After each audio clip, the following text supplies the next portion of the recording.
নাটোর সদর হাসপাতালে চিকিৎসা নিতে যাওয়া শিশুর মাকে ধর্ষণ ও ভিডিও ধারণের অভিযোগে ৩ জনকে গ্রেফতার করেছে পুলিশ। দুপুরে সদর থানায় এই ঘটনায় মামলা করে ভুক্তভোগীর পরিবার।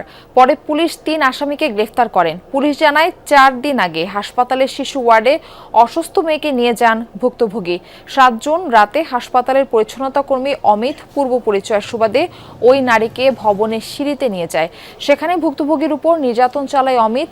ভিডিও ধারণ করে তার ২ সহযোগী।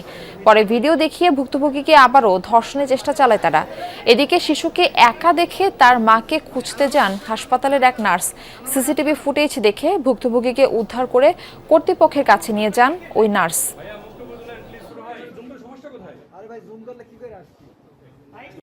নারী তার বাচ্চা মেয়েকে নিয়ে আসে সদর হাসপাতালে চিকিৎসার জন্য। ৮ তারিখ দুপুরে জানতে পারি যে মেয়েটিকে ধর্ষণ করেছে হসপিটাল কর্তৃপক্ষ, যারা ওই একজন সুইপার আজকে থানায় মাত্র এসেছে। আমরা অভিযোগ পেলে আইনগত ব্যবস্থা গ্রহণ করব।